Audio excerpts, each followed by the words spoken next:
자, 오늘 요한일서 2장 15절 이하 말씀 우리 함께 나누도록 하겠습니다. 자, 지금 우리가 요한일서 2장 15절 이하의 말씀은 이제 수주간에 걸쳐서 함께 나누고 있는데 1차적으로 여러분들께서 우리가 지금 어느 지점에 와 있는지를 좀 점검을 하실 필요가 있어요. 자꾸 이제 너무 깊이 들어가다 보면 길을 잃어버릴 수가 있으니까. 자, 일단 우리의 주제는 지금 우리가 거듭났다고 할 때에 우리 그리스도인들의 기본적인 정체성에 대해서 또 이거 좀 어려운 말로 우리의 존재가 어떻게 바뀐 것이냐, 거듭났다고 할 때에 그걸 어떻게 이해할 것이냐라고 하는 그 주제입니다. 1차적으로 누누이 말씀드렸지만 여러분은 일단 거듭났다고 할 때 여러분은 그리스도의 몸이 되는 거예요. 그렇죠? 그리스도의 몸으로서 그리스도의 지체로서 살아가는 거예요. 일단 여러분에게 그런 의식이 있어야 돼요. 내가 거듭났다고 하는 건 그걸 의미하는 거니까.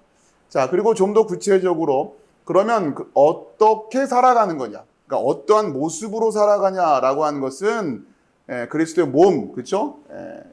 흔히 말하는 what이라고 하는, 그렇죠? what이라고 하는 질문, 여러분이 무엇이 되었냐라고 하는 질문과 관련해서는 그리스도의 몸이다 이렇게 설명을 하면 되는 거예요. 그러면 이제 어떻게 살아갈 것이냐? how라고 하는 거죠. 두 가지. 그렇죠? 이 두 가지 주제가 늘 항상 조화를 이루어야 된단 말이에요. 여러분은 어떻게 살아가느냐? 그 키워드가 서로 사랑이에요. 그렇죠? 예수님이 말씀해 주신 서로 사랑으로 살아가는. 그 서로 사랑이라고 하는 이 주제와 관련해서 그 서로에 해당되는 부분을 잘 이해하라는 거죠. 그 서로가 누구냐? 결국 그리스도의 지체가 된, 그리스도의 몸의 지체가 된 바로 그들을 의미하는 겁니다. 이해되시겠죠? 이걸 오해하시면 안 되는 거예요.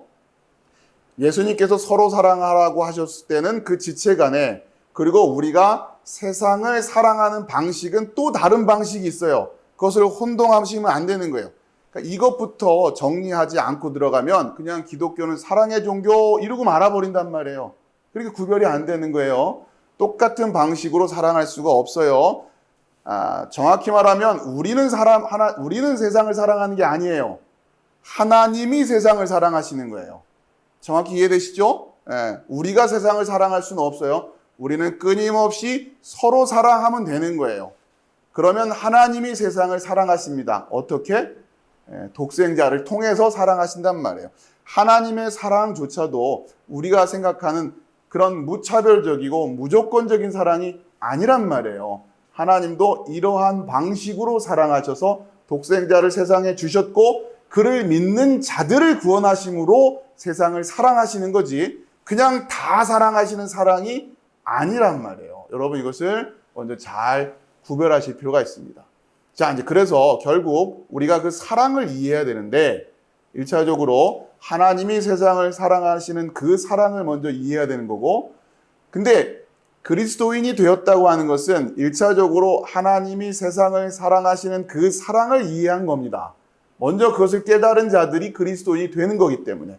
그렇죠? 그리고 나서 이제 우리가 물론 두 가지가 다 늘 언제나 우리가 조화롭게 배워나가고 세워나가야 되지만 논리적인 순서가 그렇다고 하는 거예요. 1차적으로 여러분 하나님의 사랑을 먼저 진리로 깨달아 알았어요. 그렇기 때문에 그리스도인이 되는 거예요. 그렇죠? 자, 그리고 나서 이제 우리가 깨달아 애써야 되는 부분이 뭐냐? 바로 서로 사랑이라고 하는 부분이라고 하는 겁니다. 자, 이 서로 사랑이라고 하는 주제를 우리가 진리로 세워가기 위해서 지금 요한 1서를 열심히 깊이 공부하고 있는 거예요.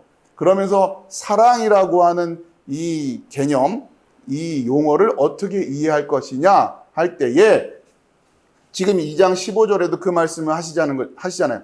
이 세상이나 세상에 있는 것들을 사랑하지 말라 이런 식단 말이에요. 그러니까 우리는 이렇게 사랑을 배워가야 돼요. 세상이나 세상에 있는 것들을 사랑하지 말아라. 세상을 사랑하면 아버지의 사랑이 그 속에 있지 않다. 우리가 그 아버지의 사랑을 갖고 예수 그리스도의 몸으로 우리가 이렇게 거듭났다고 하는데 또다시 우리가 세상이나 세상 안에 있는 것들을 사랑하게 된다면 이게 안 된다라고 하는 거예요. 그렇죠?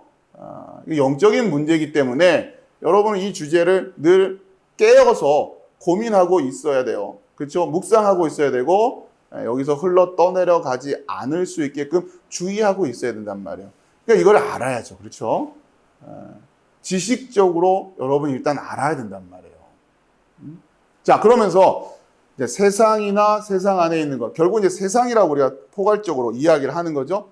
자, 그러면 그 세상 안에 있는 게 뭐냐? 그게 이제, 자, 그 세상 안에 있는 것이 뭐라고요? 바로 여기서 이야기하고 있는 육신의 정욕, 안목의 정욕, 이생의 자랑이란 말이에요. 그러니까 우리가 결국 이거 배워야 돼요. 이걸 알아야 되는 거예요. 뭐가 육신의 정욕이고, 무엇이 안목의 정욕이고, 무엇이 이생의 자랑이냐라고 하는 것을 배워야 된다고 하는 거죠. 우리 그리스도인들이 놓치는 것들이 이런 거예요. 제가 늘 얘기하지만, 자, 이거 들고 가서 간단히 말해서 교회 안 다니신 분들, 이 진리를 모르시는 분들한테 육신의 정욕이 뭔 것 같아요? 안목의 정욕이 뭔 것 같아요? 이생의 자랑이 뭔 것 같아요? 물어보면 나름대로 대답들을 하실 것 아닙니까? 그렇죠? 그러면 성경이 말하는 내용이 그거겠냔 말이에요. 이해되세요? 무슨 말씀인지? 제가 계속해서 던지는 질문과 여러분에게 도전이 바로 그거란 말이에요. 길 가는 사람 붙들고서 물어봤을 때 대답하는 수준. 그들도 그냥 한글을 알고 어느 정도 공부한 사람들이고 여러 가지 책도 읽고 지식도 있는 사람들이 그들의 수준에서 얘기하는 육신의 정욕, 안목의 정욕, 이생의 자랑, 연상되는 뭐가 있잖아요. 그렇죠? 아, 이런 걸 육신의 정욕이라고 하지 않을까? 이런 걸 안목의 정욕이라고 하지 않을까? 이런 걸 이생의 자랑이라고 하지 않을까? 라는 식으로 이야기를 하면, 그렇죠? 만약에 그 수준으로 우리가 이야기하고 있다면 다를 게 없단 말이에요. 그렇죠?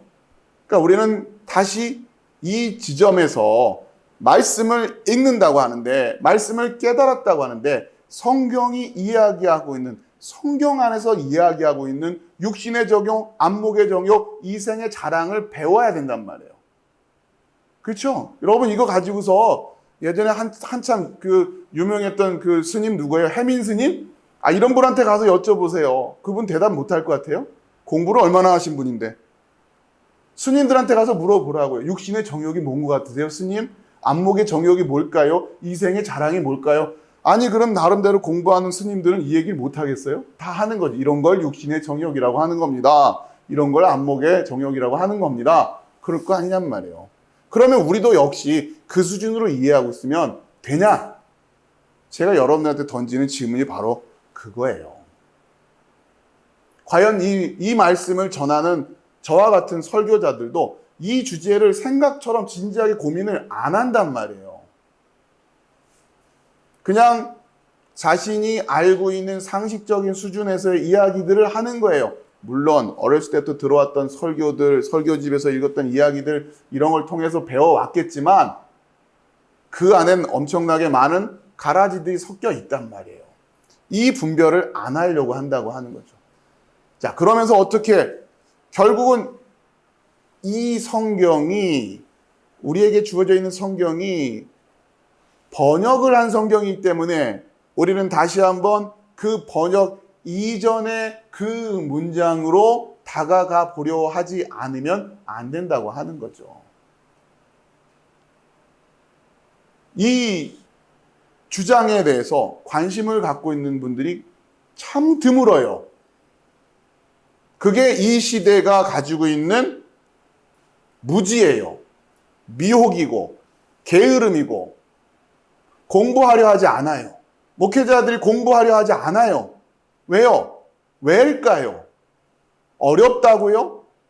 그게 핑계가 되냔 말이에요. 그러니까 여러분들이 지금 아무튼 저희 교회가 가장 기초적인 토대를 가지고 있는 우리 교회의 어떤 영적인 기둥이라고 할까요? 우리 빛으로 교회 성도들에게 제가 촉구하고 우리가 세워가고 싶은 기본적인 문제의식, 또 우리가 진지하게 고민하는 주제가 여기서부터 출발하는 거란 말이에요. 자, 그러면서 우리가 이걸 계속 배우고 있는 거죠. 너무도 중요하기 때문에 육신의 정욕을 알아야 되고 안목의 정욕을 알아야 되고 이생의 자랑을 알아야 된단 말이에요. 자, 그러면서 1차적으로 정욕이란 단어부터 잘못 이해하고 있다고 그랬죠. 왜?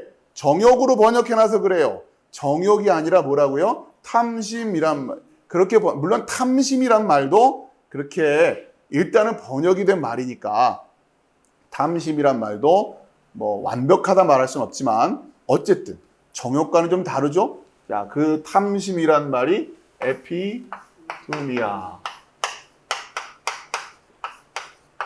라는 단어였다고 하는 거죠. 그러니까 여기서부터 출발을 하자고 하는 거예요. 예. 자, 이 단어가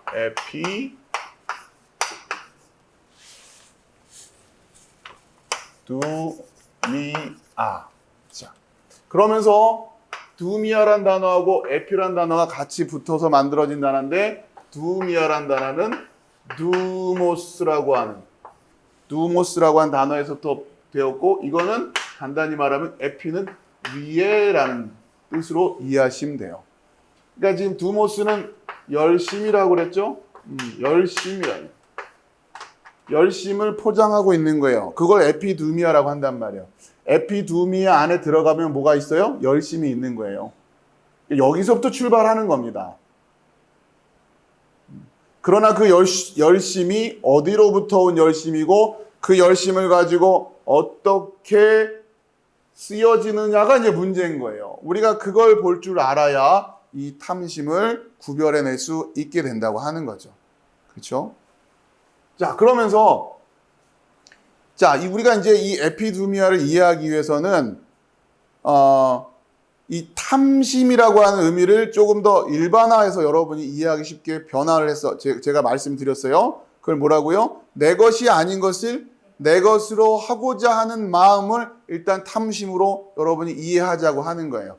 성경엔 이런 말씀은 없어요. 그러나 우리가 탐심이라고 에피두미아를 좀 성경의 전체적인 주제와 관련해서 포괄적으로 이해하기 위해서는 이런 도움이 좀 필요하죠. 그래서 여러분들에게 에피두미아를 어떻게 내 것이 아닌 것을 내 것으로 하려는 마음, 자, 이렇게 이해하자고 하는 겁니다.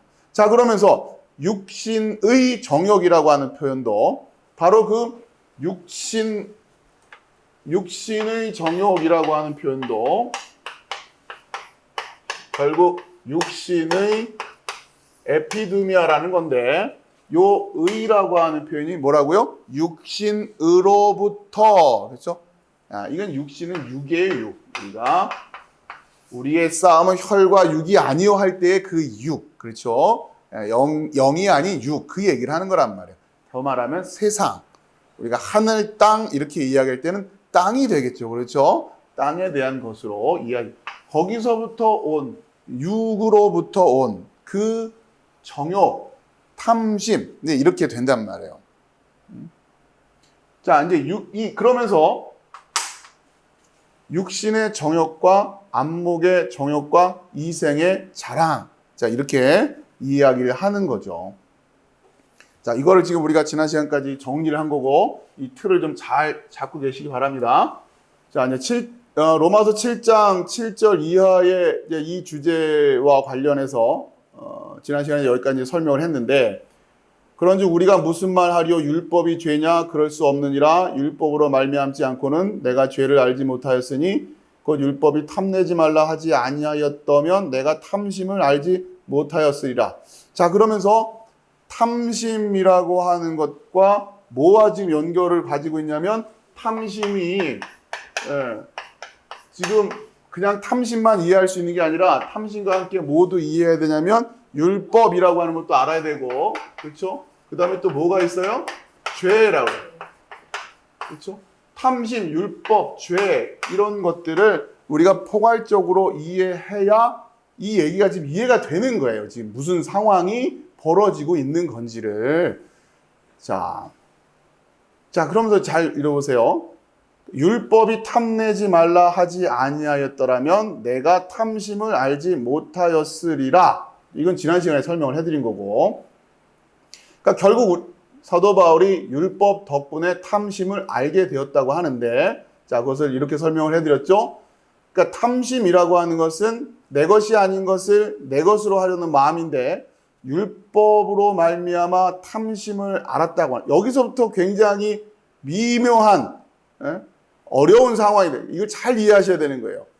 그러니까 이게 죄구나. 하나님이 이런 율법을 주셨으니까 도둑질하지 말아라, 살인하지 말아라. 그러면 도둑질하는 게 죄고 살인하는 게 죄고 탐내지 말라고 했으니까 탐내는 게 죄고 수준으로 요 문장을 이해하면 전체가 이해가 안 돼요. 지금 무슨 말인지가. 자, 바울이 이야기한 건 그렇게 간단한 얘기가 아니에요. 그러면 살인 안 하면 되잖아요. 그렇죠? 도둑질 안 하면 되잖아요. 탐내지 않으면 되잖아요. 자, 그런데 여전히 탐낼 수밖에 없고 여전히 율법에 비춰봤을 때 안 되고 있는 모습, 이게 뭐냐? 이걸 지금 바울이 그걸 깨달으면서 도대체 그러면 탐내지 말라고 한 이 말씀이 뭐였지? 이렇게 지금 들여다보니 결국 그러니까 다른 것도 아니고 요걸 가지고 설명한다는 거예요. 내가 도둑질하지 말라고 하지 아니하였다면 도둑질하는 게 죄인 줄 몰랐으리라. 이렇게 설명하는 게 아니고 공교롭게도 탐심을 가지고 얘기한단 말이에요. 자, 무슨 얘기냐? 율법이라고 하는 것이, 그렇죠? 율법을 지켜내서 의를 쌓았다고 하는 건데, 그렇죠? 이게 유대인들이 율법을 이해했던 방식 아닙니까? 율법을 지켜서 의를, 하나님이 원하시는 그 의를 이루자라고 하는데, 이 마음이 탐심이었다고 하는 거를 바울이 깨달은 거란 말이에요. 무엇 때문에? 예수님의 십자가 사건하고 연결해 보니까 그렇단 말이에요. 예수님의 십자가 사건이 왜 필요하냔 말이에요. 그냥 열심히 지키라고 하면 되는 거지. 안 그래요? 그런데 왜 예수님의 십자가 사건이 있을 수밖에 없었냐를 생각해 보니 율법을 통해서 의를 이룰 수 없는데 그럼에도 이 의를 이루어내려고 하는 그 마음 자체가 탐심이었구나라고 하는 걸 깨닫게 된 거죠. 자, 그런데 그리고 나서 그게 7절이란 말이에요. 8절은 이게 왜 이렇게 된 건가 했더니 그게 바로 죄가 기회를 타서 계명으로 말미암아 내 속에서 각양 탐심을 이루었다. 이런 이야기를 하는 거죠. 왜 이렇게 될까? 왜 하나님의 율법을 받아드는 순간 그것을 지켜내서 의를 이루겠다라는 마음부터 드느냔 말이에요. 이유가 뭐다? 죄. 죄가 나를 그렇게 유혹했다. 이런 얘기를 하는 거예요. 여기가 어려운 대목입니다.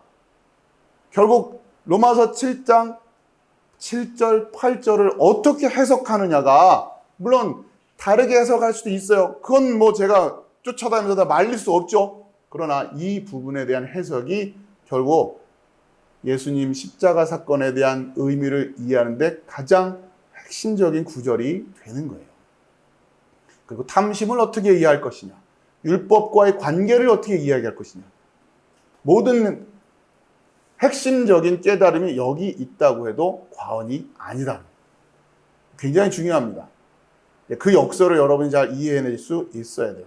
자, 그래서 자 보세요. 죄가 기회를 타서 계명으로 말미암아 내 속에서 각양 탐심을 이루었다라고, 이 노란색으로 되어 있죠. 이루었다라고 하는 이 부분이 카테르가조마이라는, 카테르가조마, 자, 이루었다라는, 탐심을 이루었다.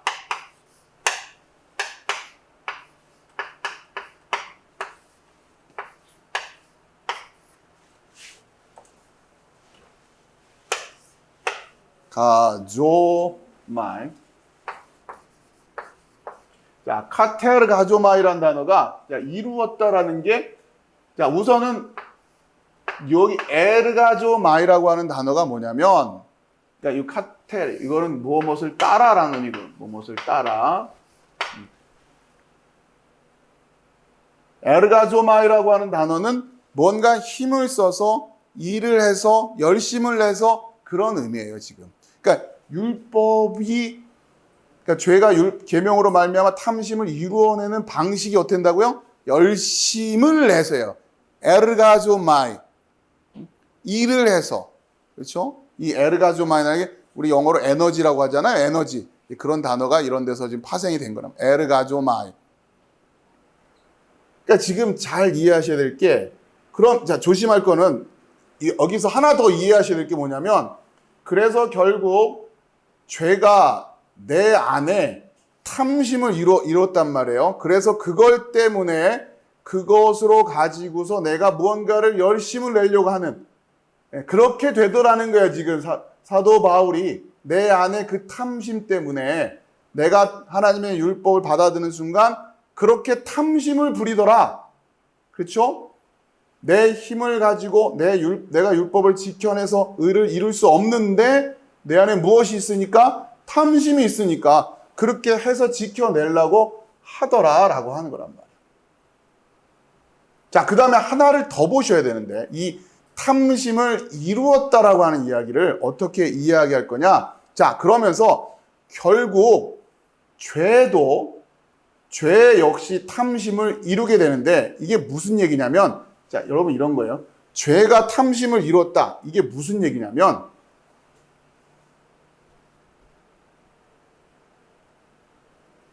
자, 죄가 탐심을 이뤘다라는 것은 죄의 입장에 생각해 보면 죄의 것이 아닌 것을 죄의 것으로 했다라는 얘기예요. 죄가. 이해되세요? 자, 이걸 잘 이해하셔야 돼요. 단순히 내 안에 탐심이 들어와 있다 수준으로 멈추지 마시고 그걸 이해하는 것도 쉬운 일은 아니에요. 이 말씀을 가지고 그렇게 이해하는 것도 쉬운 일은 아닌데 거기서 하나 더 들어가셔야 될 게, 자, 다시 죄가 기회를 타서 계명으로 말미암아 내 속에서 각양 탐심을 이루었나니 1차적으로는 바울이 자기 내면 안에서의 영적인 문제를 지금 들여다보고 있는 거죠. 내 안에 왜 탐심이 생겼는가 봤더니 바로 죄가 그렇게 했다라고 하는 것을 지금 바울이 들여다보고 이야기를 하고 있는 거예요. 자, 그러면서 죄가 탐심을 이뤘다는 얘기가 내 안에 탐심이 생겼다라는 수준으로만 끝나는 게 아니라 죄가 탐심을 만들어내고 이루어냈다. 그러니까 죄도 탐심을 이룬 거예요. 죄의 입장에서 보면 죄의 것이 아닌 것을 죄가 자기 거라고 주장하는 상황이 벌어졌다는 얘기예요. 자, 정리하면 이런 거예요. 자, 일단 죄의 작용이라고 하는 것이 있는데 좀 어렵게 말하면 죄의 작용이죠. 자, 1차적으로는 죄의 작용을 통해서 바울이라고 하는 인간을, 자기를 예를 들어서 바울이라고 하는 인간 안에 뭐가 생겨났어요? 탐심이라고 하는 것이 생겨났어요. 탐심이 자기 안에 있어요. 이거는 어디에서 온 거예요? 육신의 정욕. 그렇죠? 하나님에게서부터 온 그게 아니란 말이에요. 그러니까 지금 내 안에 이게 있는 거예요. 하나님으로부터 온 게 아니고 어디서부터 온 거예요? 죄에서부터 온 거죠. 죄에서부터 온 거. 그러니까 죄에서부터 온 것이 내 안에 들어와 있단 말이에요. 하나님의 것이 내 안에 들어와 있어서 내가 하나님의 것이 된다고 하는, 그러니까 죄로부터 온 것이 내 안에 들어와 있으니 나는 어디에 매여 있는 게 되는 거예요? 죄에. 그러니까 자, 이렇게 되면서 바울은 죄에 매여 있는 게 되는 거죠. 간단히 말하면 7장까지는 그렇단 말이에요. 자, 그러면 죄의 입장에서 봅시다. 죄의 입장에서는 바울이 죄의 것이에요? 원래적으로 죄의 입장에서 봤을 때 바울이 죄의 거예요? 아니에요? 아니죠. 누구 거예요? 바울은 하나님 거예요. 그런데 지금 이렇게 하고 나서 보니 죄의 입장에서는 바울이 이제 누구께 돼버렸어요? 자기 거가 돼버렸죠. 그러니 죄의 입장에서는 뭘 성취한 거예요? 탐심을 성취한 거죠. 그러니까 죄가 가지고 있는 바울도 어떻게 해서 가지고 있는 자기 거라고 할 수 있는 거예요? 탐심으로 가지고 있는 거예요. 이해되시죠? 우리가 죄의 유혹에 빠져서, 그러니까 여러분, 우리가 죄의 종로로 탄다고 하는 것을 단순히 윤리적이고 도덕적이고 나한테 좀 안 좋은 습관들, 그렇죠? 그런 차원으로만 이해하시면 안 됩니다. 물론 그것도 여러분 문제를 가지고 씨름을 하고 싸워내야 되지만 보다 더 근원적인 영적인 죄의 문제는 그게 아니란 말이에요.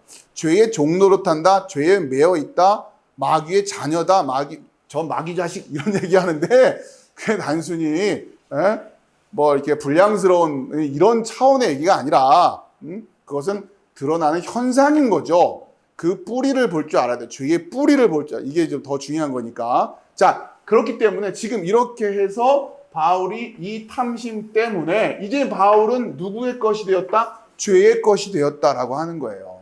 그러면 죄의 입장에서는 원래 자기 것이 아닌 바울을 자기 걸로 만들어낸 거 아니에요. 그걸 뭐라고 해요? 탐심이라고 해요. 그래서 죄도 탐심을 이루었다 이렇게 되는 거란 말이에요. 이렇게 우리가 죄의 종 노릇하게 되는 겁니다. 죄의 것이 되게 되는 거예요. 그래서 우리가 죄의 사슬부터 끊는다는 건 다른 게 아니라 이걸 먼저 깨닫고 이걸 이해하고 내가 이렇게 해서 죄의 종이 되는구나. 그래서 결국 탐심을 부리는구나. 그래서 결국 내 것이 아닌 것을 내 것으로 하려는 그 마음을 드러내놓고 막 그게 그냥 맞는 건 줄 알고, 힘이 센 사람은 패서라도 내 걸로 만들려고 하는 거고, 권력 있는 사람은 권력을 이용해서라도 내 걸로 만들려고 하는 거고, 그러고 있더라는 거예요. 그래서 죄의 종이 되는 겁니다. 이해되시겠죠? 이 메커니즘을 정확히 이해해야 어디서부터, 그래야지 말 그대로 그 센터를 폭격을 해야 되는 거예요. 센터를. 그래 여러분이 죄의 사슬에서 풀림을 받게 된다라고 하는 거예요. 이걸 잘 이해하세요. 죄의 것이 아닌 것을 죄의 것으로 했다는. 자, 오늘은 포괄적인 이야기를 하는 거기 때문에 나중에 다시 이것을 세부적으로 이야기를 하겠지만, 아무튼 여러분들 이 흐름을 잘 이해하세요. 이렇게 해서 우리가 결국 죄의 종 노릇을 하게 되는 거구나. 자, 그러니까 여기에서 이 탐심이라고 하는 게 무조건 나쁜 거로만 드러나지 않습니다. 예? 우리가 생각할 때 그 문제가 되는 걸로만 드러나지 않고 좋아 보이는 것들로도 드러나기 때문에 이게 문제인 거예요. 이걸 제가 후반부에 말씀을 드리고.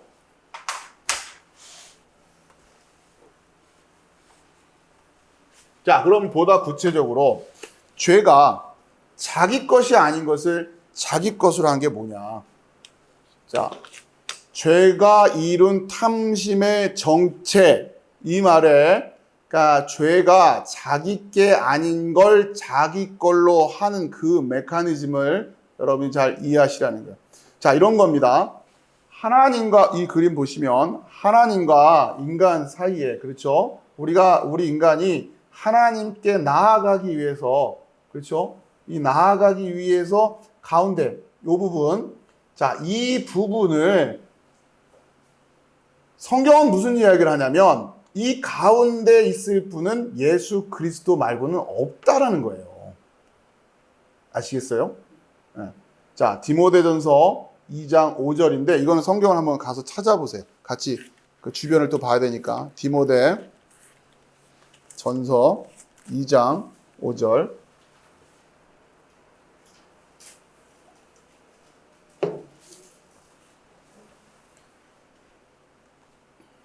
자, 하나님은 한 분이시요 또 하나님과 사람 사이의 중보자도 한 분이시니 곧 사람이신 그리스도 예수라.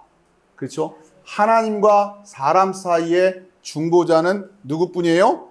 예수 그리스도. 그리스도 예수. 사람이신 예수 그리스도. 자, 그러니까 이 가운데 오실 분은 그리스도 예수 말고는 없는 거예요. 이 자리에 대신할 수 있는 게 아무것도 없어요. 자, 그런데 죄가 기회를 틈타 계명을 가지고 어떻게 했다? 요 자리로 지금 들어온 거예요, 자기가. 율법 잘 지키면 우리가 하나님께 갈 수 있어 라고 하면서 그 자리를 차지하고 있잖아요. 그러니 이게 바로 자기 거 아닌 걸 자기 거로 하고 있는 모습이죠. 그게 바로 죄가 탐심을 이루었다라고 하는 거예요. 일단 이해가 되시죠? 그러니까 율법주의라고 하는 것이 막연히 왜 문제냐? 피상적으로 이해하지 마시고 여러분들이 죄의 이 작용을 하는 바울이 이야기하고 있는 그 주제와 관련해서 여러분들이 잘 이해하시란 말이에요. 자, 다시 디모데전서 다시 가서 일단 2장, 그러니까 디모데전서 2장 5절 말씀 잘 기억하십시오. 이 하나님과 우리 인간 사이에는 예수 그리스도 말고는 없어요. 제가 계속해서 이 주제를 여러분들에게 도전을 드리고 있는 거죠. 여기에 지금 목사가 와 있으면 안 된다는 거예요. 제가 며칠 전에도 어느 개인적으로 아는 분하고 대화를 나누다가 그분이 그런 얘기를 하는 거예요. 목사님은 하나님과 우리 인간 사이에 중재를 하고 계신 분 아니냐. 어디서 그런 얘기를 들었는지, 이거 어디서 또 설명을 해야 되는지. 그렇게 이해하고 있는 분들이 의외로 많단 말이에요. 목사님은 뭔가 좀 다른 것 같고, 목사가 하는 역할이 그런 거라고 생각하고. 자, 다시 디모데전서 2장 5절 잘 기억해 두십시오. 자, 4절부터 볼게요. 2장 4절. 하나님은 모든 사람이 구원을 받으며 진리를 아는 데에 일하기를 원하시느니라. 1차적으로 하나님의 마음은 그래요. 모든 사람이 구원을 받으며 진리를 아는 데에 이르기를 원하느니라. 성경은 구원을 받는다라는 주제와 진리를 안다라고 하는 주제를 굉장히 긴밀하게 연결시켜서 이야기를 하는 곳이 굉장히 많습니다. 그러니까 우리가 구원이라고 하는 주제와 진리를 안다고 하는 주제는 뗄래야 뗄 수가 없는 거예요. 여러분, 그러니까 우리가 공부를 하는 거예요. 그냥 어느 날 불 받고 뭔가 뭐 찌릿찌릿하고 그냥 눈물 쏟아진다고 구원이 되는 게 아니라 죄의 원리를 정확히 이해해야 된단 말이에요. 어떻게 해서 탐심이 내 안에 들어왔고 죄가 지금 이뤘다고 하는 게 무엇이고, 그렇죠? 처음에는 어렵겠지만 그러나 계속 이거 공부하면서 신앙생활을 해나가는, 이걸 놓치면 안 돼요. 자, 그 다음에 5절. 하나님은 한 분이시요 또 하나님과 사람 사이의 중보자도 한 분이시니 곧 사람이신 그리스도 예수라. 그러니까 우리가 지난번 삼위일체 열심히 공부했던 이유가 그리스도론, 기독론 관련해서 예수는 하나님이시면서 사람이셔야 될 이유가, 그렇죠? 그러고 보니 하나님과 사람 사이의 중보자이신 예수 그리스도가 하나님이시면서 동시에 사람이신 분이란 말이에요. 이분만 이렇게 우리를 하나님과 하나 되게 하실 수 있는 분이에요. 그분이 또 하나님이신 거고, 그렇죠? 그러면 이 하나님은, 이분은 사람인가 하나님인가? 그러면 이 위쪽에 있는 이 하나님과 중간에 있는 이 하나님은 어떻게 다른 건가? 이런 질문들이 자연스럽게 나오겠죠. 이 주제와 관련된 게 삼위일체 논쟁이었고, 이것을 세우기 위해서 교회는 수백 년이 필요했던 거란 말이에요. 간단한 주제가 아니에요. 그렇기 때문에 우리는 그것을 압축해서라도 공부하려고 하는 의도가 있어야 된다. 의식이 있어야 된다. 자, 그 다음에 다시 디모데전서 갑니다. 자, 5절 이후 6절. 그가 모든 사람을 위하여 자기를 대속물로 주셨으니 귀하기 이르러 주신 증거니라. 자, 중보를 하시는데 누구를 위해서 중보하신대요? 모든 사람을 위해서예요. 그렇죠? 모든 사람에서. 그러니까 모든 사람은 여기 와 있는 거예요. 이 인간 자리에. 이 자리에 와 있어야 된단 말이에요. 모든 사람이요. 그럼 여기 앞에 서 있는 목사는 모든 사람이에요? 아니면 요 위쪽에 약간 급이 다른 거예요? 모든 사람이잖아요. 지금 이만이고 뭐 할 것 없이 다 모든 사람 아닙니까? 근데 왜 목사를 자꾸 뭔가 좀 모든 사람인데 좀 다른 사람, 자꾸 이상한 종으로 만들어버리냐고요. 그렇죠? 그러니까 내 것이 아닌 것을 내 것으로 하려고 하는 그 모든 마음은 다 죄의 속성인 거고 마귀가 주는 마음이고, 은근히 그런 마음으로 성도들에게 조금은 그래도 우리가 뭔가 좀 다르다라고 하는 의식을 심어주려고 하고, 자기도 그렇게 도취되어 있기도 하고, 그게 다 뭐라고요? 그게 다 죄고 마귀라는 거예요, 그게. 근데 인간이 기본적으로 정신 안 차리고 있으면 자기도 모르게 도취되고 자기도 모르게 그런 존재를 만들어낸다고요, 자꾸. 하나님 눈에 안 보이는데 하나님급 비슷한 사람이 여러분 앞에서 왔다 갔다 한다고 여러분 머리도 좀 만져주고 손도 잡아주고 그러면 얼마나 좋을 거야. 마음이 얼마나 뿌듯할 거야. 그죠? 그러니 그런 존재를 자꾸 만들어낸다고요. 그걸 우상이라고 하는 거고. 하나님은 무슨 일이 있어도 여러분하고 직접 손을 안 잡아주시잖아요. 하나님 손 잡아본 사람 있어요? 그렇게 스스로 착각을 하게끔 만드는 거예요. 하나님은 아니지만 그나마 그래도 좀 비슷한 분이, 그분이 여러분하고 가서 이렇게 또 한 번이라도 터치 해주고 얼마나 좋아요. 그렇게 하는 거죠. 자, 그럼 7절 보세요. 이를 위하여 내가 전파하는 자와 사도로 세움을 입은 것은 참말이요 거짓말이 아니니 믿음과 진리 안에서 내가 이방인의 스승이 되었노라. 그러니까 이를 위해서 바울이 전파한다고 하는 거예요. 그렇죠? 그러니까 결국 복음은 이 얘기를 하겠다는 얘기예요. 결국 복음은 한 분이신 하나뿐이신 그 예수 그리스도, 중보자로서는 오직 한 분이신 그 예수 그리스도 설명하는 거예요. 바울은 그럼 어느 위치에 있어요? 바울도 역시 이 인간 안에 들어와 있는 거예요. 모든 피조물은 이 안에 들어와 있는 거란 말이에요. 오직 예수 그리스도만이 하나님과 우리를 중보하시는 분이란 말이에요. 그 안에 아무것도 올 수 없어요.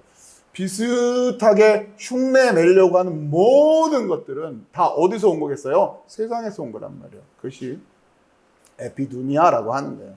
자, 그런데 정확하게 바로 그 자리를 누가 차지해요? 죄가.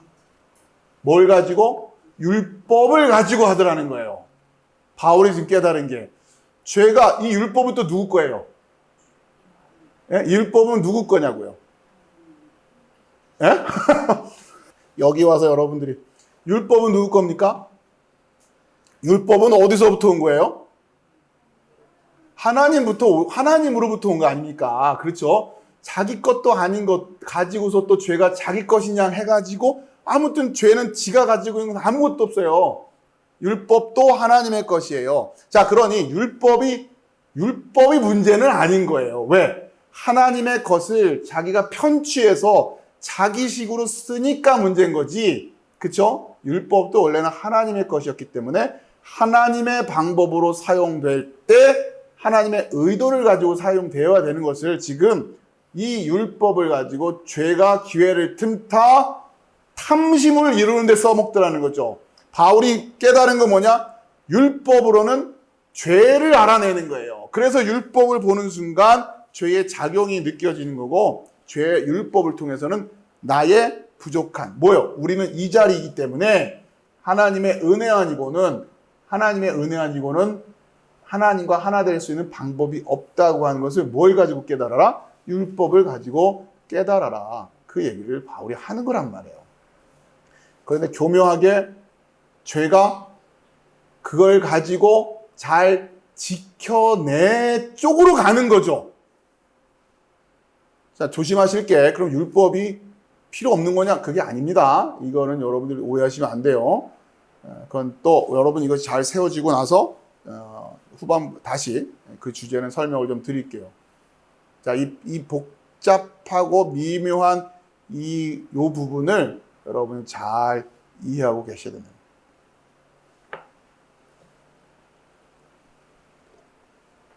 자, 그러면 죄가 이렇게 하는데 성공하는 이유가 뭐냔 말이에요. 그렇죠? 성공하는 이유가 뭘까요? 왜 이걸 성공을 할까요? 그러니까 그걸 크게 이야기하면 미혹이라고 하는 겁니다. 미혹. 속아서 그런 거예요. 여러분이 속으니까. 예? 여러분이 속으니까 이게 성공을 하는 거예요. 이해되시죠? 예. 그걸 미혹이라고 해요. 자, 이 미혹이라고 하는 주제는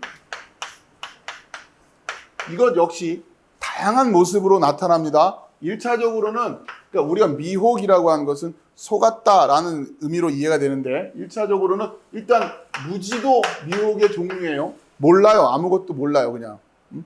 이건 역시 무지란 말. 오해하기도 하고요.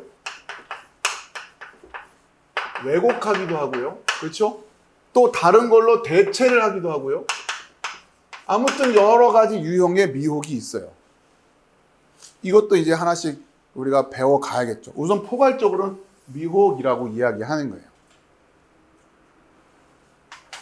자, 다시. 그러면 이제 어떻게 이 죄가 작용을 하길래 또 어떠한 식으로 작용을 하길래 우리가 여기에 대해서 이렇게 그냥 쉽사리 속아버리느냐, 어떻게 되었을 때 속은 거냐, 여러분들 그걸 우리가 배워야죠. 잘 들어보세요.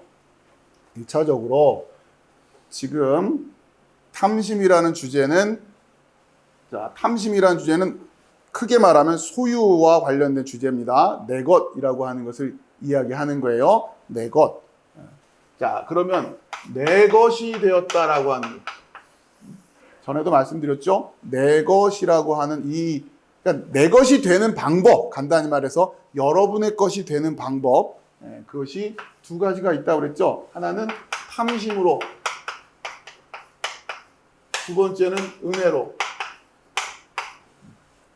죄는 지금 이렇게 해서 여러분의 것으로 만들어라 이렇게 이야기를 하는 거고요. 그렇죠? 크게는 그럼 우리가 이제 이걸 먼저 이제 공부하려고 하는 건데, 자, 이 탐심이라고 하는 죄의 작용 때문에 드러나는 두 가지 유형이 있는데, 자, 그것이 크게는 좀 거칠게 설명을 하면 하나는 폭력적 탐심이에요. 폭력적 탐심이 있고, 그 다음에 두 번째가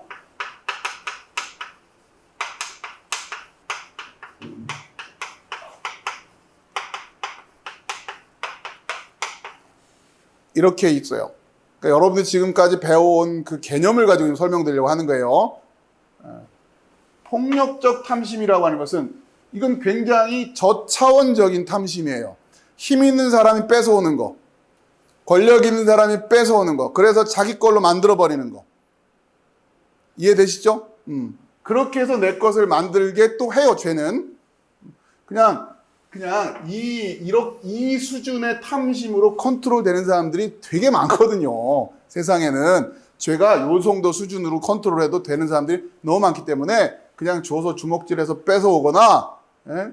아무튼 이 탐심을 가지고서 폭력적 탐심, 그러니까 단순히 힘을 쓴다 이런 차원이 아니라 권력을 가지든 뭐라든 그렇게 해서 자기 걸로 가지고 가는 탐심, 그렇게 해서 내 것이 되는 거죠.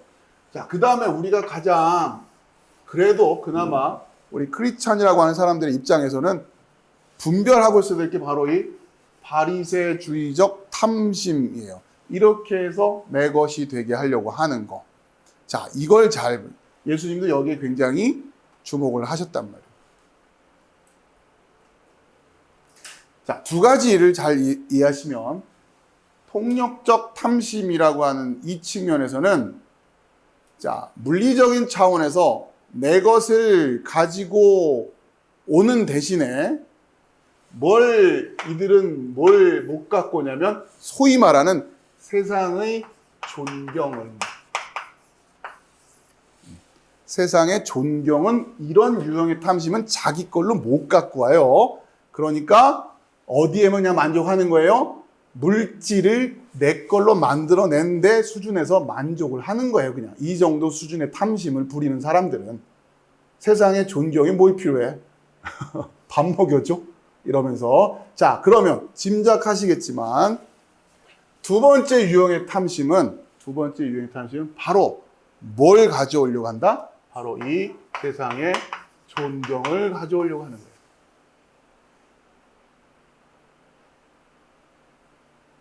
자, 그러면서 바리새주의적이라고 하는 이 사람들, 그러니까 바리새인들의 입장에서 관심은 뭐냐면, 바리새인들의 관심은 뭐예요? 하나님 말씀 잘 지키는 게 바리새인들의 관심이죠. 그렇죠? 그렇잖아요. 하나님 말씀 크리스천들도 마찬가지 아닙니까? 크리스천도 하나님 말씀대로 뜻대로 살려는 게 다들 관심이라고 한단 말이에요. 자, 거기에다가 플러스해서 뭘 덧붙여 주겠다고 한다? 자, 보세요. 바리새주의적 탐심, 그러니까 바리새인들의 관심은 하나님 말씀 잘 지키는 거예요. 자, 그런데 여기에다가 뭐까지? 세상의 존경까지 더해 주겠다고 그래요.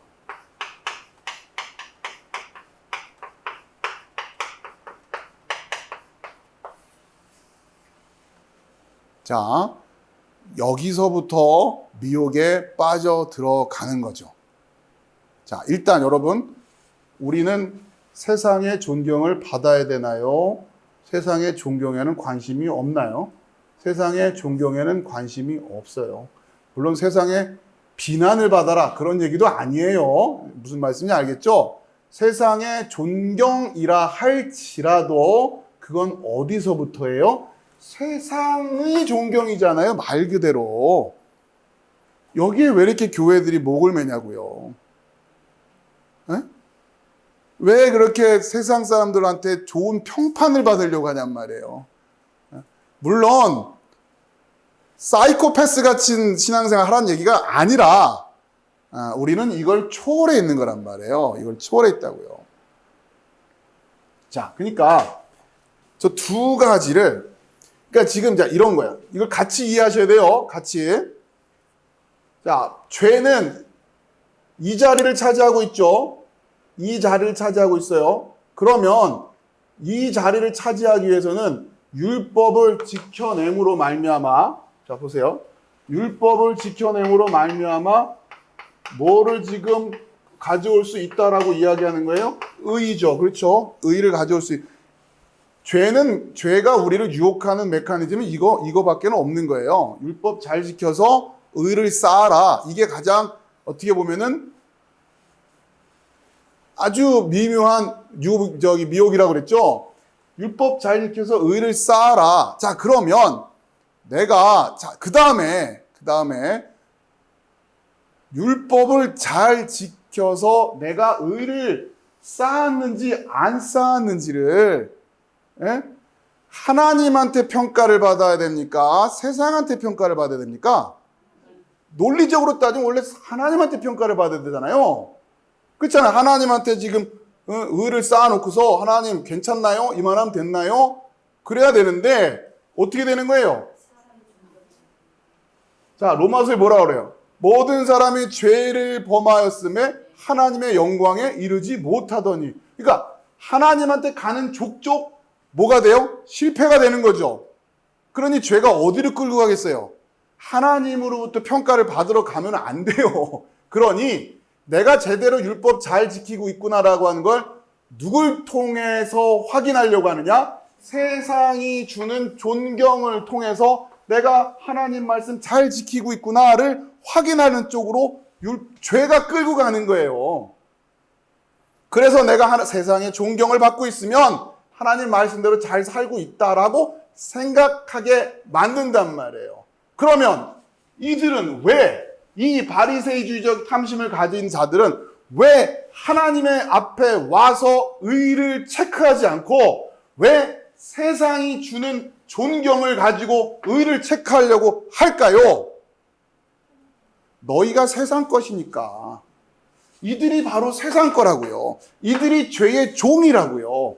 그러니 하나님한테 갈 생각을 안 하고 세상이 주는 평판, 세상이 주는 존경, 세상이 주는 박수갈채에 내가 잘 크리스찬으로 살고 있구나 라고 위안을 삼고 그걸로 확인을 하려고 한단 말이에요. 여러분, 이게 이해가 돼야 돼요. 이게 핵심이에요. 자, 그러니 이제 이 구조를 가지고 모든 말씀을 비틀고 왜곡하고 대체합니다. 자, 이제 어떻게 됩니까? 그러니 예수님이 분명히 하나님 사랑, 이웃 사랑이라고 그러셨죠? 그럼 이제 뭐라고 가르치면 돼요? 이웃 사랑이 하나님 사랑이야. 말 되죠? 이웃 사랑 열심히 하면 하나님 말씀도 지키고 이웃 사랑 열심히 하니까 세상의 칭찬도 받고 의도 쌓은 거고 나는 하나님 말씀대로 잘 살고 있는 거고. 뭐가 문제예요? 뭐가 문제예요? 여러분, 이걸 분별할 수 있는 크리스찬들이 몇 명이나 되냔 말이에요. 그런데 잘 들여다보시란 말이에요. 과연 이 가운데 누가 들어와 있냐고요. 물론 이런 얘기는 하는 거죠. 나는 예수 그리스도 믿고 거듭났어요. 그래서 난 이렇게 살아요. 마귀가 거듭나게 만든다니까요. 거듭나라니까. 너희들 거듭나. 예수 믿고 거듭나. 그 다음부터 이쪽으로 들어와.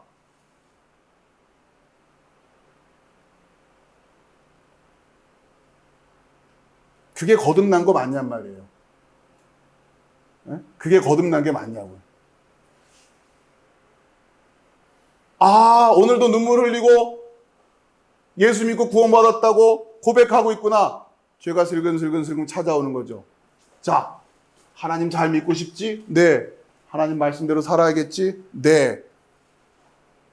뭐라고 말씀하셨어? 하나님 사랑, 이웃 사랑. 이 정도 아는 사람도 드물고 그냥 막연하게 잘 살고 착하게 살아야겠다 수준. 태반이고 우리가 스크루테이프 공부해봤지 마귀가 그렇게 신경 써야 될 크리스찬들 많지가 않아요. 웬만한 스스로 내가 크리스찬이 됐다라고 자아 도취에 빠져 있는 거지. 마귀가 거들떠도 안 봅니다. 관심도 없는걸요? 아니, 성경책 한 번을 들여다보질 않는데 이 말씀이 정말 그러한지 확인해 보려는 마음도 없는데 이것이 세상의 것인지 하는 뭐 이런 개념도 없고, 예? 그냥 예수 믿고 구원받으면 되는 거고, 찬송가 부르니까 내 마음이 뜨뜻해지고, 뭐가 막 뭐 찬양하고 막 그러면 마음이 기쁨이 오고, 그 가사가 나에게 감동을 주고 그러면 된 거지. 뭐 더 뭐가 필요해요? 지금도 내가 교회에서 열심히 찬양단으로 봉사하고 있고 교회에서 뭘 하고 있고 뭘 하는데 내가 더 이상 뭐가 필요해? 난 크리스찬 맞아. 마귀는 놔둔다고요. 그냥 오케이, 그렇게만 해. 계속 그렇게만 해. 자, 이 미혹을 어떻게 이해하냐? 그러니까 크리스찬은 이렇게 얘기하는 거죠. 나는 세상을 사랑하지 않아요. 세상이 나를 존경할 뿐이지.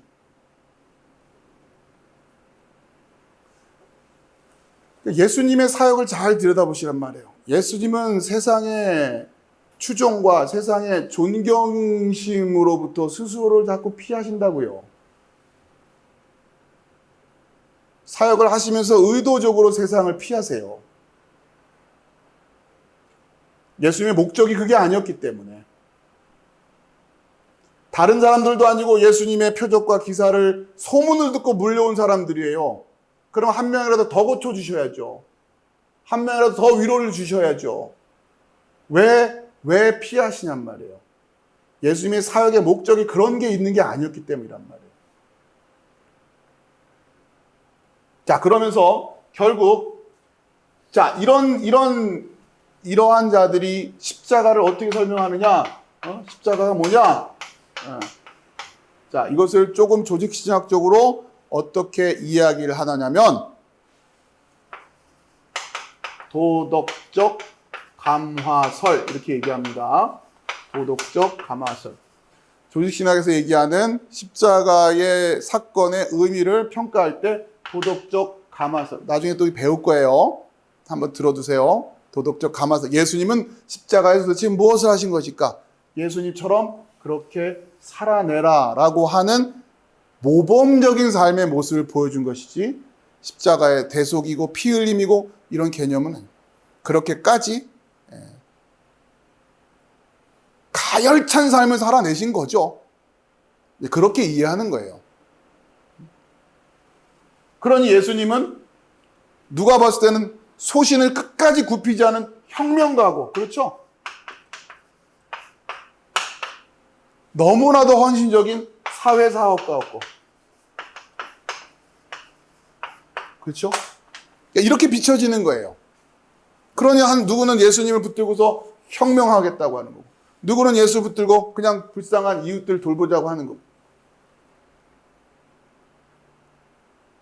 이런 대목에서 거듭거듭 말씀하지만 그러면 우리 주변에 연약하고 도움이 필요한 분들을 무시하자? 그런 얘기가 아니죠.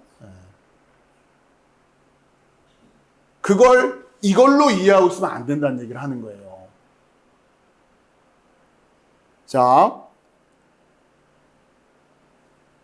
요 그림은 여러분들이 잘 이해하셔서 결국 그 죄가 탐심을 이루었다라고 하는 의미가 뭔지를 잘 이해하시기 바랍니다. 1차적으로는 바로 여러분에게 그 마음을 심어준다는 얘기고, 단순하게 말하면 그 과정을 통해서 죄 역시 탐심을 이루어 내어서 죄의 것이 아닌 것들을 죄의 것으로 만들어버리는, 그래서 결국은 심판이고 멸망이 되게 하는 거란 말이에요.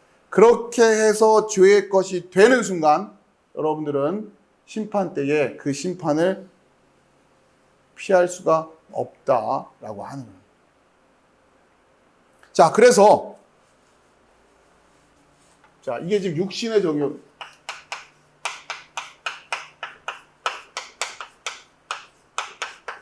자, 그 다음에 이어지는 게 안목의 정욕이죠.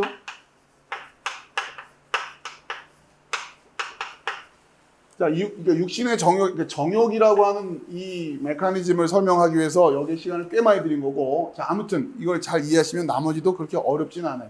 그러니까 안목의 정욕이라고 하는 것은 그냥 직역을 하자면 눈들의 정욕이에요. 눈. 예. 그러니까 이거는 어떻게 풀어서 여러분 이해하시면 됩니까? 눈이 탐심을 부린다는 얘기는 뭐겠어요? 그러니까 뭐 이상한 거 뭐 막 몰래 들여다보고 그러한 수준의 이야기가 아니에요, 지금. 자, 눈의 입장에서는 탐심이라고 하느냐. 자기 게 아닌데 자기 거라고 하는 거. 눈은 뭐 하는 거니까? 보는 거잖아요. 그렇죠? 본단 말이에요. 그럼 눈의 정욕은 뭐예요? 보지 못한 걸 본 거라고 생각하고는. 그렇죠?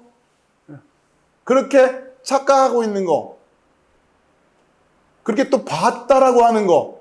그걸 뭐라고 한다? 안목의 정욕 이렇게 하는 거예요. 그러니까 육신의 정욕으로 말미암아 자 이걸 결국 자 이것이 바리새이주의적 탐심인 자들에게는 어떻게 이 결과로 본인들이 뭘 가지고 있다라고 하겠어요? 그 천국을 소유했다, 하나님 나라를 소유했다, 하나님의 자녀 되었다. 또 단순하게 이 눈이라고 하는 것으로 얘기하면 결국 하나님을 보았다. 하나님을 보고 있다. 나는 청결하다. 마음이 청결하다. 그렇게 생각을 하고 있겠죠?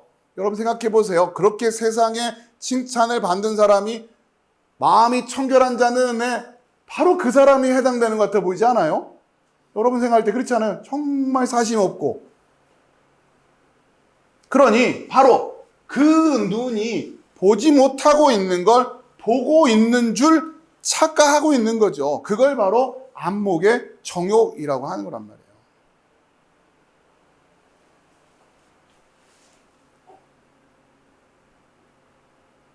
자, 그러면 그렇게 해서 못 보고 있는 걸, 그렇죠? 그러니까 이제 복합적인 얘기예요. 못 보고 있는 걸 이렇게 해서 보려고 하는 거고, 또 본 줄 알고 있는 거고, 이게 아무튼 죄가 그냥 종합적인 공격을 하고 있는 거죠. 자, 그래서 결국은 육신의 정욕과 안목의 정욕과 이생의 자랑으로 이어지고 있는데, 그렇죠? 세상 것 사랑하는 게 이렇게 지금 연결되는 거예요. 15절에서 얘기하고는 세상 사랑하면 이렇게 된다. 이생의 자랑이라고 하는 게 뭐냐? 자, 여기 이생의 자랑이라고 하는 게 자, 여기서 보시면 여기서 말하는 안목의 정욕과 이생의 자랑이니, 자, 여기서 지금 제가 직역을 뭐 했어요? 그 자랑, 그 생명의, 그렇죠? 그 생명. 그러니까 비우. 이건 소유격이에요. 자랑인데, 이 이생의 자랑에서 요 이생이 생명의에서 비우, 이렇게 돼 있잖아요. 그렇죠? 비우. 이거는 어디서 온 거냐면, 비오스라고 하는 단어. 이건 주격이고 이거는 소유격이에요. 그러니까 생명의 자랑, 이생의 자랑. 그러니까 이건 간단히 말하면 이생의 자랑이란 지금 오늘날 그러니까 이런 거 여기서 뭐 잘 먹고 잘 사고 뭐 이런 수준만이 아니라 그러니까 이것도 생명이에요. 생명. 간단히 말하면 육신의 정욕, 안목의 정욕을 가지고 그들이 뭔가를 자랑하고 있어요. 이들이 지금 뭘 소유하고 있다 생각했어요? 천국. 영생. 그렇죠? 이해되세요? 그러고 있는데 그들이 가지고 있는 생명은 비오스라는 거예요, 지금. 이 비오스라는 게 뭐냐면 바로 인간의 생물학적 생명을 말하는 거예요. 비오스.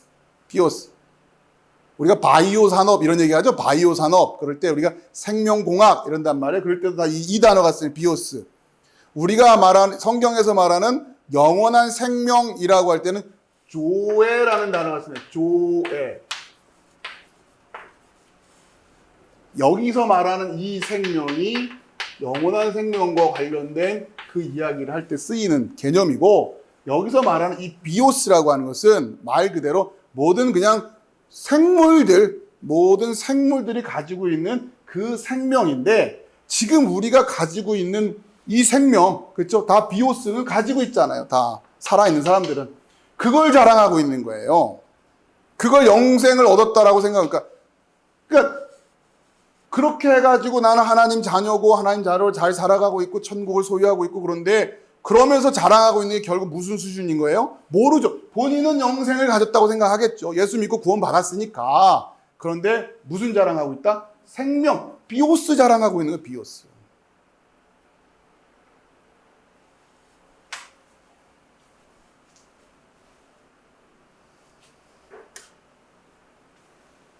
성경에 그렇게 쓰고 있어요. 자, 그러면서 오늘은 이제 17절을 좀 넘어가 봅시다. 17절. 이 세상도 정욕도 지나가되 오직 하나님의 뜻을 행하는 이는 영원히 거하느니라. 아멘. 왜 여기서 갑자기 영원이라는 주제가 나오는지 아시겠죠? 그렇죠? 그렇게 안목의 그러니까 육신의 정욕, 이 안목의 정욕, 그렇게 결국 죄의 종 노릇하면서 그 에피두미아를 구별해내지 못하고 세상 것을 구별해내지 못하는, 세상은 사랑 안 한다고 하는 크리스찬들이 세상이 주는 존경심과 세상이 주는 박수갈채와 세상이 주는 칭찬에는 목말라 있단 말이에요. 그러니까 세상의 칭찬을 받으려고 해요. 왜요? 세상의 칭찬을 받는 사람, 그러니까 세상의 칭찬을 받는다는 얘기는 결국 죄가 말하는 그 율법주의적인 삶을 완벽하게 살아가고 있다고 생각하는 사람들일 거잖아요. 세상이 죄인을 사랑합니까? 세상이 어떻게 죄인을 사랑해요? 어떻게든 포장을 해야 되는 거 아니에요? 그렇죠? 그러니까 종교를 하는 건데 세상은 그런 거예요. 그러나 하나님은 생명을 주셨단 말이에요.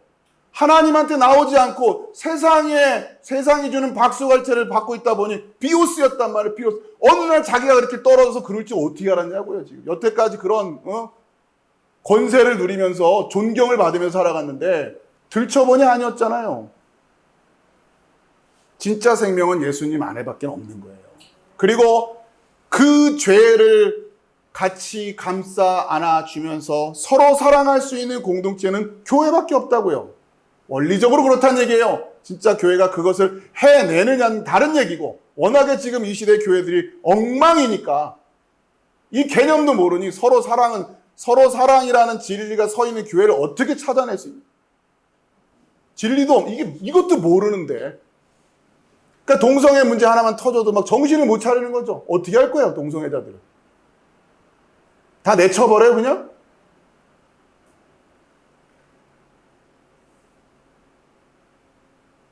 또 그들은 또 어떻게 할까요? 본인들 입장에서는 이 말씀이 본인들이 어떻게 오냔 말이에요. 그래서 정말 죄를 고백하고 예수 그리스도의 보혈의 능력으로 그렇게 해서 그 하나님의 자녀가 될 마음이 있냐? 동성애가 문제가 아니라 그런 마음에서 출발하고 있느냐? 아니면 본인의 성적인 기호 때문에 그냥 하나님을 무시하려고 하는 거냐? 교회는 또 어떻게 준비되어 있냔 말이에요. 혼란이죠. 뭐 되는 게 없는 거란 말이에요. 그러니 그 죄를 고백하고 하나님의 은혜를 통해서 그 생명으로 나란. 왜요? 이 세상도 그 정욕도 지나가되 오직 하나님의 뜻, 하나님으로부터 온 뜻, 그 뜻을 행하는 자, 그렇게 살아내는 자만이 영원한 거예요. 그 삶의 모습은 다양할 수밖에 없어요. 정해져 있지 않아요. 그러니 어떤 일관된 뭔가 규정을 하고 이거는 복 받은 사람이고 이건 은혜 받은 사람이고 이건 제대로 이렇게 지금 말할 수 있는 그런 성격이 아니라고요. 하나님의 뜻을 행한다고 하는 건 간단한 얘기가 아닙니다. 그래서 제가 늘 말씀드리지 않습니까? 성경 인물 중에 하나만 골라서 하나님 나 더도 말고 덜도 말고 딱 요 사람처럼만 살게 해주세요. 없잖아요. 없잖아요. 이 사람 보니까 이게 아쉽고 이 사람 보니까 이게 아쉽고 인생은 그런 거예요. 늘 만사형통, 늘 건강할 수만도 없어요. 육신이 연약할 때도 있는 거예요. 그냥 또 그렇게 살다 가는 분들도 있어요. 이 세상도 이 정욕도 지나가되 오직 하나님의 뜻을 행하는 이는 영원하느니라. 여러분 이게 하나님 말씀이지 않습니까? 성경이지 않습니까? 여러분 정말 영생에 관심이 있다면 하나님의 말씀을 귀 기울이고 세상과는 여러분 이제 그 마음을 끊으세요. 우리는 영생을 바라보고 가는 사람들이에요. 그리스도의 몸이 됐어요. 이제 우리의 고향은 여기가 아닌 것을 깨달은 거예요. 우리가 돌아갈 곳은 하나님, 거기가 영원이에요. 여기는 기껏해야 비오스예요. 우리 빛줄교회 성도들이 요한일서 2장 15절, 16절, 17절 이 말씀의 의미를 깊이 깨닫고 이제 그 영생을 소망한 자들답게 당당하게 세상 것과 하나님의 것을 구별하고 여러분 안에 그 하나님으로부터의 사랑이 있다고 하는 것을 증거해내면서 세상은 못 알아보기 때문에 조급해하지도 말고 전전긍긍하지도 말고 결국 알아볼 수 있는 우리 하나님의 자녀들, 우리 서로 격려하고 위로하고 힘을 줄 때 우리 함께 이 믿음의 여정을 걸어갈 수 있는 거예요. 우리만 알아들어요. 우리만 알아볼 수 있어요. 그러니 얼마나 소중한 분들입니까? 혼자라도 가야 될 이 길, 그래도 서너 명 함께 길 동무되어서 믿음의 여정을 가고 있다는 것이 얼마나 위로가 되고 든든하냐. 여러분 한 분 한 분이 너무 소중합니다. 너무 감사한 거예요.